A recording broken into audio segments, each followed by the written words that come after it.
Caroline Tilston. Over the next 4 weeks, I want to talk to you about transforming your garden. Why bother with your garden? Why try to make it better? Look down any street. Lots of people are quite happy to ignore their gardens and get on quite happily with their lives. For every garden that looks well loved, there are 5 or 10 that are ill-kept. So why bother?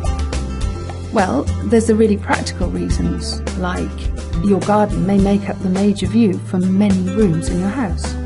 So, in improving your garden, you will be improving each room that looks out onto it. Gardens are usually bigger than a room inside the house. Even with small gardens, you have all this space outside, and it would be silly not to make the most of it. But, as well as these practical reasons, there are also more psychological ones. Gardens are important.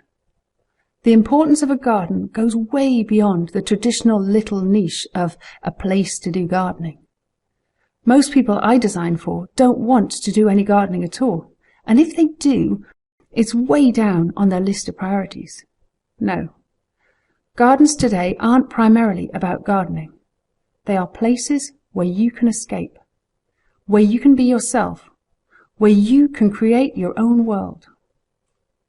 This marks gardens out from kitchens or any other room inside the house. A garden's use is defined by you. In a kitchen, you have to cook and wash up. In a bedroom, you have to have a bed.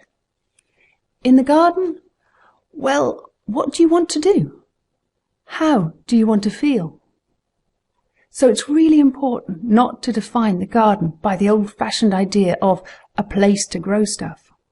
It may be that is what you want to do, but if you release yourself from those constraints, so much more is possible.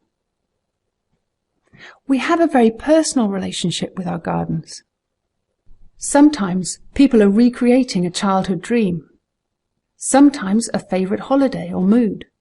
A few times people have stayed in a particular hotel and want that same treatment for their outside space.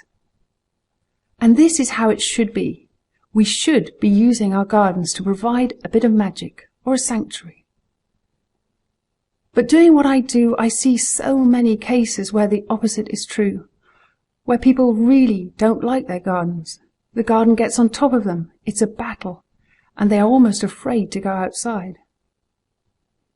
Hopefully, after I've designed their gardens, they think differently. It's a wonderful job being a garden designer. I can change people's gardens in a way that will make them happier. And changing your garden can change the way you live at home. Open up more space. Create an area to sit and dream. A garden is something that can make you happy.